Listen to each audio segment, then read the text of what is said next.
पुस्तक जीवन साधना के स्वर्णिम सूत्र, लेखक पंडित श्री राम शर्मा आचार्य। ऑडियो 5। उपासना, ध्यान धारणा का स्वरूप और मर्म। पूजा विधि में प्रज्ञा परिवार के परिजन आमतौर से अपनी अपनी रुचि और सुविधा के अनुरूप जप, ध्यान और प्राणायाम का अवलंबन अपनाते हैं। इन तीनों का प्राण प्रवाह तभी वरदान बनकर अवतरित होता है जब इन तीनों के पीछे अवच्छिन्न रूप से जुड़ी हुई प्रेरणाओं को अपनाया जा सके। नाम जप का तात्पर्य है जिस परमेश्वर को, उसके विधान को आमतौर से हम भूले रहते हैं, उसको बार बार स्मृति पटल पर अंकित करें। विस्मरण की भूल न होने दें। सुर दुर्लभ मनुष्य जीवन की महती अनुकंपा, उसके साथ जुड़ी हुई सृष्टा की आकांक्षा को समझने, अपनाने की मानसिकता बनाए रहने का नियत प्रयत्न करना ही नाम जप का महत्व और अमाहात्म्य है। साबुन रगड़ने से शरीर और कपड़ा स्वच्छ होता है। घिसाई रंगाई करने से निशान पड़ने और चमकने का अवसर प्राप्त होता है। जप करने वाले अपने व्यक्तित्व को इसी आधार पर विकसित करें। ध्यान जिनका किया जाता है उन्हें लक्ष्य मानकर तद्रूप बनने का प्रयत्न किया जाता है। राम, कृष्ण, शिव आदि की ध्यान धारणा का यही प्रयोजन है कि उस स्तर की महानता से अपने को ओतप्रोत करें। परिजन प्राय गायत्री मंत्र का जाप और उदयमान सूर्य का ध्यान करते हैं। गायत्री अर्थात सामूहिक विवेकशीलता, इस प्रक्रिया से अनुप्राणित होना ही गायत्री जप है।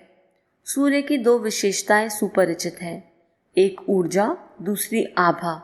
हम ऊर्जावान अर्थात प्रगतिशील, पुरुषार्थ परायण बने। ज्ञान रूपी प्रकाश से सर्वत्र प्रगतिशीलता का, सत्प्रवृत्तियों का विस्तार करें। स्वयं प्रकाशित रहें, दूसरों को प्रकाशवान बनाएं। गर्मी और आलोक की आभा जीवन के हर क्षण में, हर कण में ओतप्रोत रहे। यही सूर्य ध्यान का मुख्य प्रयोजन है। ध्यान के समय शरीर में ओजस, मस्तिष्क में तेजस और अंतःकरण में वर्चस की अविच्छिन्न वर्षा जैसी भावना की जाती है। इस प्रक्रिया को मात्र कल्पना भर मानकर छोड़ नहीं दिया जाना चाहिए, वरन तदनुरूप अपने आप को विनिर्मित करने का प्रयत्न भी प्राणपण से करना चाहिए। प्राणायाम में नासिका द्वारा ब्रह्मांड व्यापी प्राण तत्व को खींचने, धारणा करने और घुसे हुए अशुभ को बुहार फेंकने की भावना की जाती है। संसार में भरा तो भला बुरा सब कुछ है, पर हम अपने लिए मात्र दिव्यता प्राप्ति को ही उपयुक्त समझें, जो श्रेष्ठ, उत्कृष्ट और उसी को पकड़ने और सत्ता में प्रतिष्ठित करने का प्रयत्न करें। नितांत निरह दुर्बल कायर कातर ना रहें, वरन ऐसे प्राणवान बने कि अपने में और संपर्क क्षेत्र में प्राण चेतना का उभार विस्तार करते रहने में संलग्न रह सकें।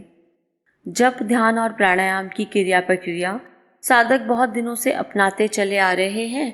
कुछ शंका हो तो निकटवर्ती किसी जानकार से पूछकर उस कमी को पूरा किया जा सकता है।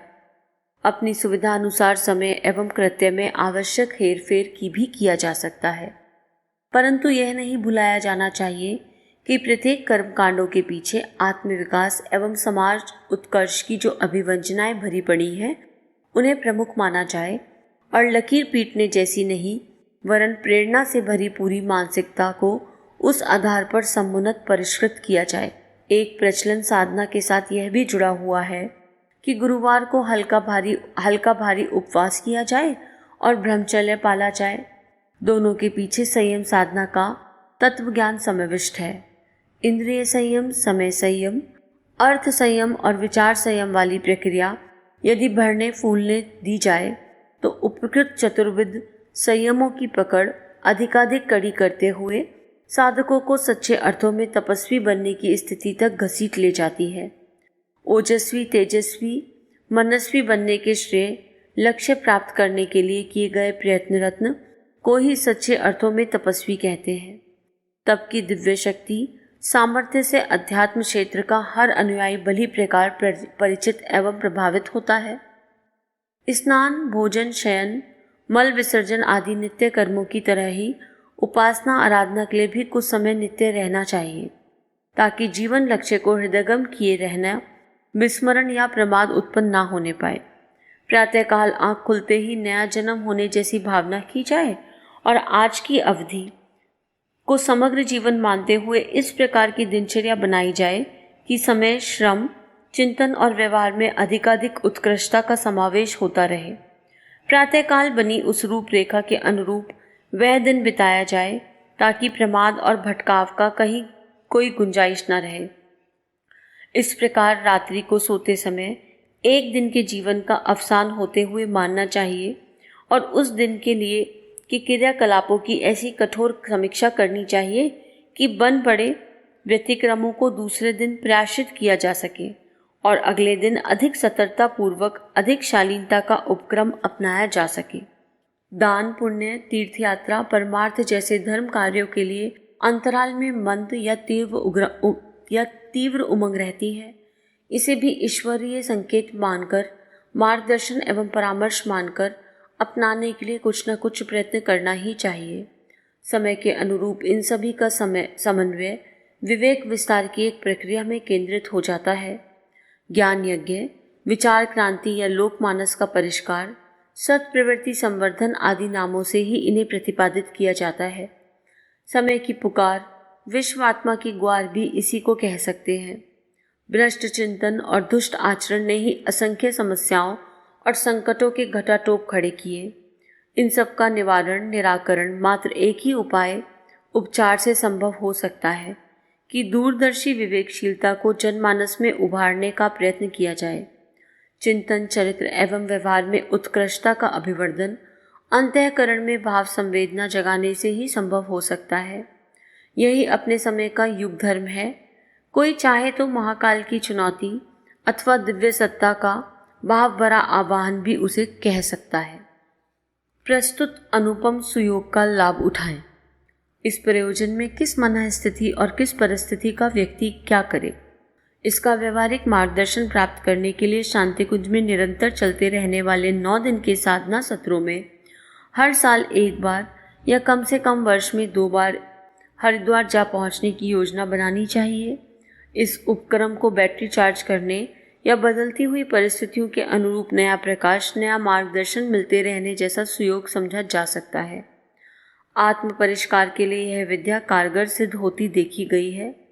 जिन्हें देवालय, धर्मशाला, सदावर्त, प्याऊ जैसे परमार्थ प्रयोजन चलाने की इच्छा हो, उनके लिए अत्यंत दूरदर्शिता से भरा पूरा हाथों हाथ सत परिणाम उत्पन्न करने वाला एक ही परमार्थ हर दृष्टि से उपयुक्त दिख चलता है। वे चल ज्ञान मंदिर का निर्माण करने जैसे प्रयास जुटाएं। ज्ञान रथ के रूप में इसकी चर्चा आमतौर से होती रहती है। साइकिल के ठोस रबड़ के 4 पहियों पर मंदिरनुमा आकृति की इस धकेल गाड़ी में टेप रिकॉर्डर एवं लाउड स्पीकर फिट रहने के कारण उसे जहाँ कहीं भी लेके जाया जा सकता है। वहीं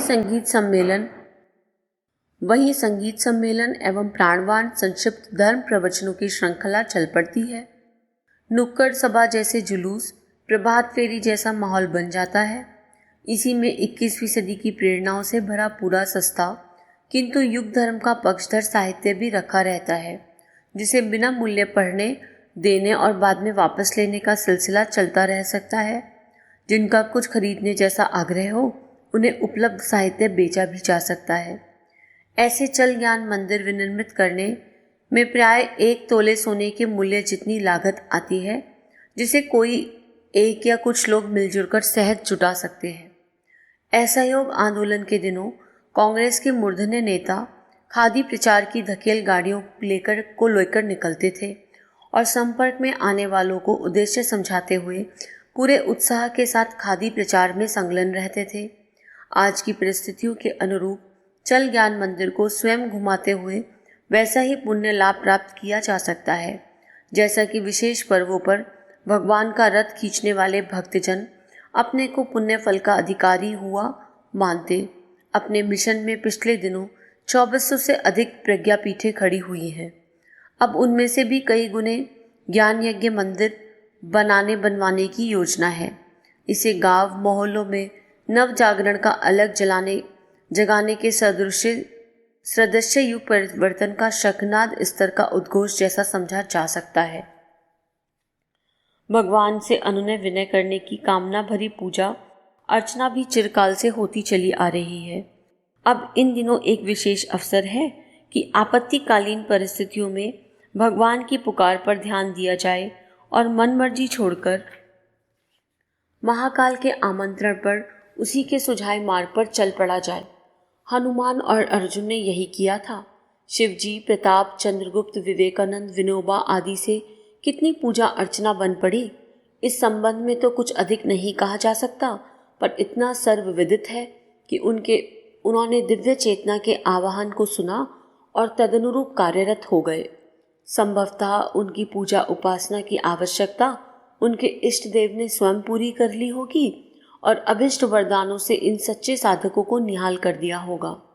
हम भी उन्हीं का अनुकरण करें तो इसमें तनिक भी हर्जा होने या घाटा होने या घाटे पड़ने जैसा कुछ भी नहीं है। इन दिनों दिव्य चेतना सेवाभावी सज्जनों के समुदाय को अधिक विस्तृत करने में जुट गई है। युग का मत्स्य अवतार इन्हीं दिनों अपने कलेवर को विश्वव्यापी बनाने के लिए आकुल व्याकुल है। अच्छा हो हम उसी की महती योजना में भागीदार बने और अपनी मर्जी की पूजा उपासना करके मनचाहे वरदान की विडंबना पर अंकुश ही लगाए रखें। अपेक्षा की गई है कि इन पंक्तियों के पाठक नर पामरों से ऊंचे उठकर विचारशीलता की दृष्टि से अपेक्षाकृत अधिक परिष्कृत बनते चलेंगे। वे 1 से 5, 5 से 25, 25 से 125 वाली गुणन प्रक्रिया अपनाकर 4 और साथी ढूंढें और अपने प्रयोजन में सहभागी बनाकर युग मानवों का एक पचायतन परिमृत करें। समयदान और अंशदान करते रहने के लिए उन्हें भी अपने जैसी कर्म पद्धति अपनाने के लिए सहमत करें। करने का तो एक ही कार्य है, विवेक विस्तार। इसके कितने ही कार्यक्रम बन चुके हैं। इनमें से कुछ भी अपनी इच्छानुसार अपनाया जा सकता है। आत्म परिष्कार, सत्प्रवृत्ति संवर्धन के अतिरिक्त इन दिनों जैसे पुण्य प्रक्रिया को उतने ही उत्साह से अपनाया जाना है, वह है 1 से 5 की रीति नीति अपनाते हुए समस्त विश्व को नवजीवन की विचारधारा से अनुप्राणित करना।